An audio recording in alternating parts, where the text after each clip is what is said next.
Hey, my name is Miriam, and I wanted to share with you some poetry.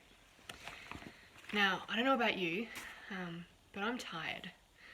This is my first week in social isolation, and that experience hasn't been too overwhelming, but the thing that I have found probably more stressful is the sense of unknown, the ongoing uncertainty, the waiting on new news and new changes and what that's going to look like and what the world is each new day. And I was having a conversation with a friend of mine last night about creativity, and a lot of people now have time for things that they didn't expect to have time for. For me, that looks like writing, and that's awesome. But one of the things that I was chatting with her about is the fact that when we have strong emotions, perhaps that is joy or fear or anger or sorrow, that gives us energy to be creative. Now, sometimes that can look like and feel like a negative energy, but it is energy. But uncertainty saps energy, it takes it away. And the ongoing uncertainty is wearying.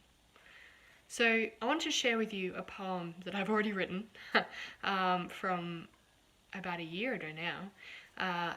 So nothing new that was created recently, because as I said, I am tired. But this one is on liminality, which if you don't know the meaning, it becomes clear throughout the poem. It was a commissioned piece written for a friend of mine called Cara. It goes like this. Liminality. So strange that such a word, all overflowing vowels and long sounds, should be the bearer of such a meaning, such an abrupt and uncomfortable stopped experience.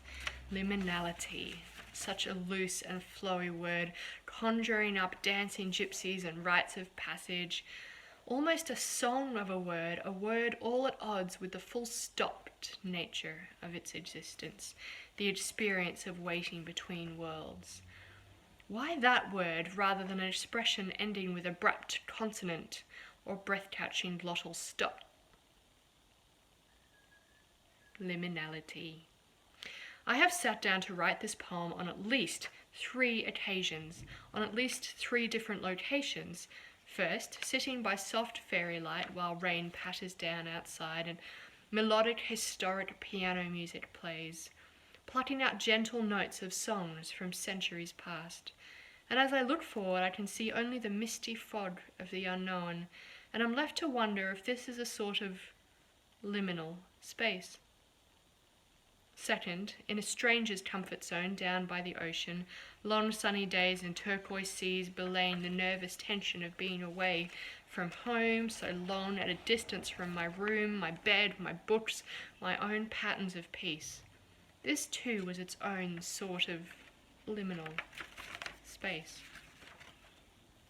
Third, I sit now in a new home with art and books and photos all carefully set up, trying to press history into the walls and with grunt of effort, home into the carpet, attempting to condense this stage, the drifting, dreaming sense of unsettledness that comes with moving life stages or homes, before new homes feel completely like home, and this again is a sort of liminal space.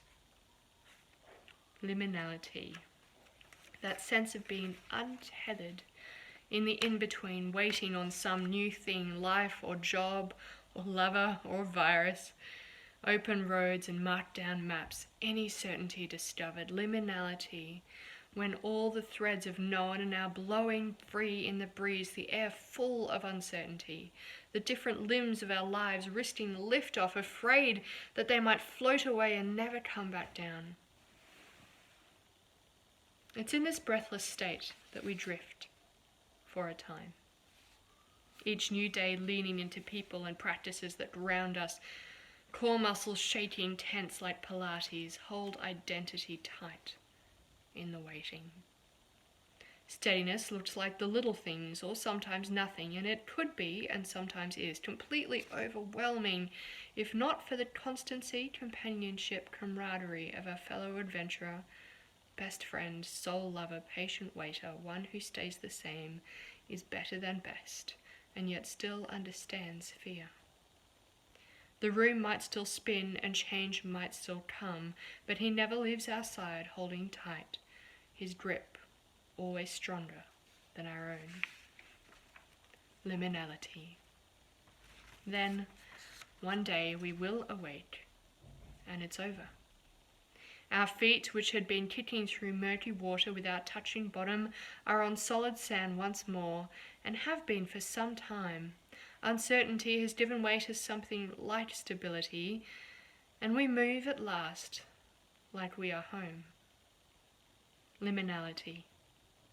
It has no deadlines, but it does not last, and I know that we are held in the meantime. May you find moments of peace in this uncomfortable and uncertain liminal space. May you have people and places and memories and practices to give you grounding and to remind you of who you are. Remember, you are fully seen, fully known, and fully loved. I'll chat to you next time. Bye.